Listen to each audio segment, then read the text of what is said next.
All right, so I grabbed the Fenty Beauty Skin Tint because I really love the liquid skin tint, the Eaze Drop in the liquid form, and they came out with a stick version. I already have tried this for a couple of days. It's not a first impression, it's actually a review. What should we expect from this foundation? So they claim it's a blur and smoothing skin tint in a stick. I always thought the skin tints were in liquid form, so it's kind of funny to see it in a little stick, but I get the idea behind it. It's a tint, not really a full-on foundation. They are claiming it's a tint stick foundation.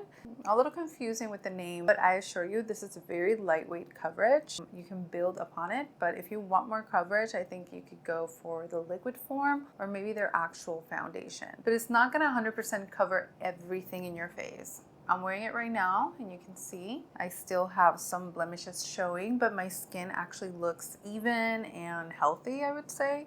They recommend to keep this shut because it could dry out. It glides on super easily. It's very easy to work with. You can't go wrong with this, and I love that it's not gonna spill anywhere. Sometimes when I would pour out the liquid Eaze tint, it would kind of drip onto my clothes. It's definitely my fault for doing that technique, but you're not gonna get that problem with this. And I guess it's easy to travel. You're not gonna worry about a big mess. What they claim is recyclable packaging and that no product will be wasted because you're gonna keep pushing up the product until it's over with.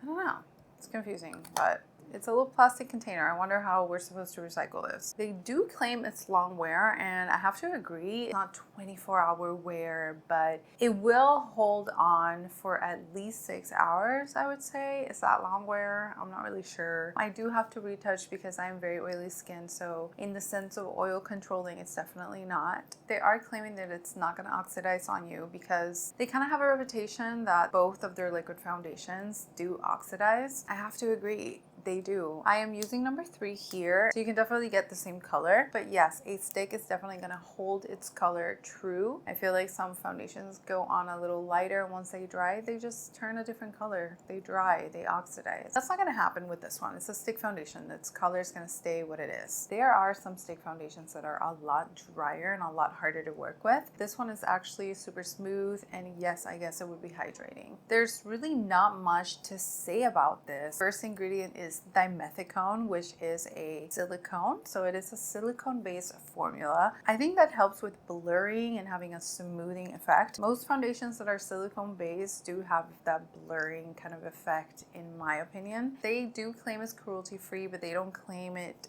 vegan, so I might have some ingredients here that are animal derived. There's not really a lot of claims with this foundation. It is simple. It is a stick foundation that's gonna lightly hydrate you and even out your skin tone. And to be honest, for oily, acne-prone people like myself, even though having a lot of skincare ingredients and skincare benefits, it's great if you're really dry. If you're really oily and acne-prone, the less the better. I do appreciate formulations that are just kept to the bare minimum and just include what's necessary. I'd rather do my skincare and my SPF separate from my color foundation, and that's what I'm getting here. I'm getting something very simple, and I'm not going to overcomplicate my routine. All right, so let's jump over to the demo where I show you how I apply this. Let's get right into it.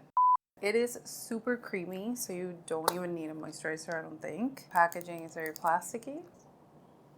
No tugging. It just melts in your skin. She says you can blend with your fingers. Let's try it out.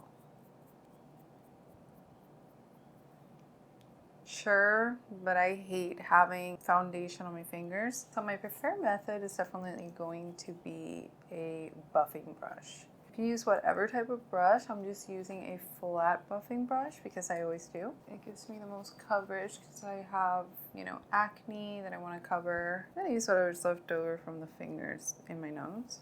So you can definitely see that with one layer, you're going to see your imperfections. You're going to see acne. It's not going to cover them up. I am okay with this. I've said this before. I don't mind showing a little bit of real skin texture. We're all imperfect. It looks like skin. It looks super natural. And the finish is definitely very much skin-like. It does not look extra matte and it doesn't look extra dewy either. It's just a perfect finish. I wish every foundation had this finish. I'm gonna add a little bit more to cover up problem areas right there. It's so creamy. It literally, once it touches your skin, it melts off. I'm just gonna tap in the product because I don't want to over blend, because we want to cover the spots. And when you're over blending it, you're just removing some of the coverage. And honestly, this second layer really did a great job covering up the pimples. So how are we feeling about the coverage and the foundation's finish? It's a cute everyday foundation. I wouldn't recommend this for anybody who wants to look flawless or full coverage. I think that you should go for this if you want something very easy to blend and something you can have on the go without it spilling. Easy to blend, easy to work with. I think this is perfect for you. I'm gonna go ahead and powder just a little bit to show you how that looks. Before I put on any powder, I'm just gonna grab some blush really quickly. I've been loving this one from Westman Atelier. For some reason, the only powder I could find is a Kat Von D. It's a little sample of the Kat Von D Locket powder. I don't think this powder is too matte or anything. I think it looks really nice. It's not going to interfere with the finish of the sticks. Okay, so this is how it looks with powder. I didn't put any under eye concealer now that I think about it. So in that case, I'm just going to grab a little bit of the NARS under eye brightener. I already have a review on this. Good. I think it really wakes you up. This is actually how I would do my makeup, just to go run errands. If I'm out and about in a hurry, I've worn this out for a couple of hours and it does stay put very well. If you're really oily like me, you're gonna definitely see some oil peeking through around hour 4. Honestly, that happens with all foundations. This is not claiming it's gonna oil control. I actually feel that if I blot off the excess oil, I go back to looking exactly how I did when I first applied it. This one is for the people who like very light coverage, don't like to feel heavy, don't like to feel like there's anything on their face, are always in a hurry, or for really quick errands, not a special event and not a long night out. But yeah, I do recommend this. I have oily, acne-prone skin, so I'm more than happy to review more stuff. Just let me know what you think. Thank you so much for watching, and I'll see you on the next one.